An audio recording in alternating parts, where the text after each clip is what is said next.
got two races in at Atlanta today. What'd you think about those? I've got a pretty good idea that we'll have probably the one opinion on them both as we jump in. A little bit of a preview show for Sunday and a review show that we're going to be doing for what we have or what we just saw is what you got going on here. As we welcome you in, Rodney Rodriguez, super excited to be with you on a Saturday evening, coming to you from that good old Studio 4 in Round Rock, where we do all the good, fun, revved up sports show stuff. Super excited to be a part of this, and just kind of thought we would jump in tonight and get your thoughts and start thinking moving forward to what we may see tomorrow at Atlanta. Just when you think, and it never fails, for poor old NASCAR, when you think that NASCAR seems to be catching a little bit of momentum, no matter what we saw on Sunday, I guarantee you that today is going to overlap that and bring back the not so happy stuff. But I don't know. I really don't know. A lot of folks are going to say, well, Sunday is what really counts. There was nobody in the stands today. The weather has been terrible, which goes without saying. I don't know how in the hell that they ran that last restart, because that looked totally bad. It looked really, really bad. As you see our graphics popping up, this is just a little Saturday show, but what you want to tune in for is a revved up sports show. That's usually on Monday nights. There's ways to advertise on that program, and we have a huge one coming up on Monday, as with Monday being the beginning of the new Houston season that's coming up. That starts on March the 2nd. And to answer all the questions on this page, on the Rodney Rodriguez Racing page, yes, I do fully intend to be in action in the number 4 dwarf car on Saturday night. How competitive I'll be, I don't know. But I do plan to be in that race car on Sunday, or on Saturday, as a matter of fact. But so what we're doing is on Monday, we will have Greg Davidson on this program, and we're going to talk some Houston memories. We'll talk about all the things, that the Davidson family, out of Pearland, they have been staples in that Houston area for a very, very long time. We're going to talk to them or talk to Greg about just all the cool stuff that he's done. We'll talk about Chris. We'll talk about everything, but our Legends series continues Monday, 6:45 on the Revved Up Sports Show. You can catch it at RevvedUpSportsShow.com. On Facebook Live, on the Facebook page there for Russ. It'll be Greg Davidson coming up on Monday night. But just two races. You had the Xfinity race, which was very lackluster. Not a whole lot of passing. It was Christopher Bell. You could pretty much say from wire to wire. I think it was something like 143 of 163 laps that were led by car number 20. The Toyota Supra heads to victory lane, and so congratulations to Christopher Bell for just a dominating win in that race.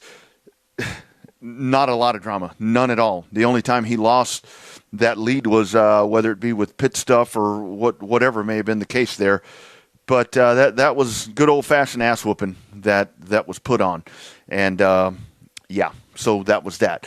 So we roll on in. Weather conditions really bad there. When you have a beat-up track like Atlanta, that allows you the opportunity to continue to race with that beat-up surface. You get to keep racing. It doesn't matter if it's foggy, whatever it may be. They kept on going. Speaking of fog, I put it out on Facebook where it actually did look like we were back into that 1985 fog bowl that we have. When we get into the football season and we're at the end where it's foggy, it's whatever, everybody references back to Chicago and Philadelphia in 1985. Well, man, I think we had that in the truck race today as the latter stages of that truck race. And as I said earlier, how the hell did they get going again with that torrential downpour? Well, that's a good old beat-up Atlanta racetrack. And when it's all said and done, you have a new all-time win leader in the truck series, which is Kyle Busch. And it's not surprising because when he races those races, he is usually the man to beat. He's now the all-time winningest truck racer. Maybe he won't run those races anymore. I don't know. Maybe he'll try to get to 100. It's hard to say.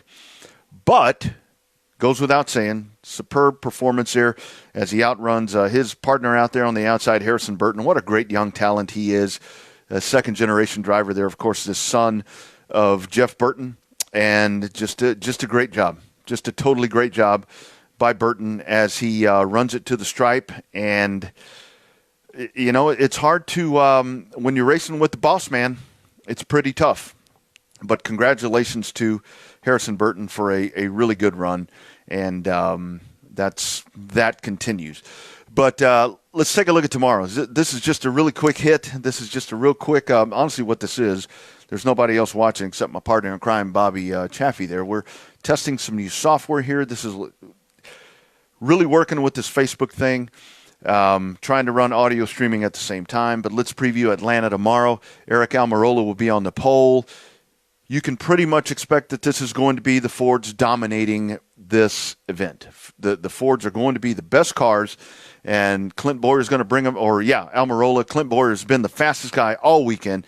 He's been the one to beat. You can bet your bottom dollar that Clint Boyer wants to finish off this weekend and take it flag to flag. And to me, flag to flag is from the time that we start practice until the time that we finish off the weekend. What better way to solidify yourself, get to victory lane, and, put yourself in the playoffs. Put yourself in the playoffs right now with a win. That's what Clint Boyer, or anybody else for that matter, will do tomorrow. The Chevrolets are going to be strong. Obviously, the fan vote is going to be with Chase Elliott. Everybody's going to want Chase Elliott to win. He's in the home state back there. They want to ring the bell over at the firehouse. It's some intriguing storylines there. We don't know.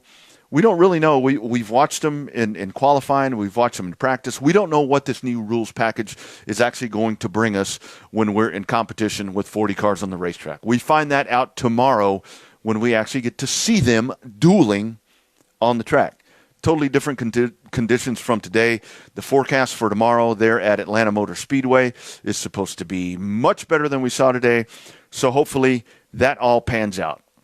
I don't know. We'll tune in tomorrow. We're going to watch it and see how it all shakes out. We'll have 15 minutes on Monday to break down that race on the Revved Up Sports Show. And again, we'll probably have some time at the end of it. Russ on Monday may run just a little bit longer, but we are dedicating so much of that program to Greg Davidson because it's our Legends series. With Houston coming up on Saturday, what a better way to start it than our man, Greg Davidson. And that will be on the Revved Up Sports Show on Monday. We hope to see you. The show fires off at 6:30.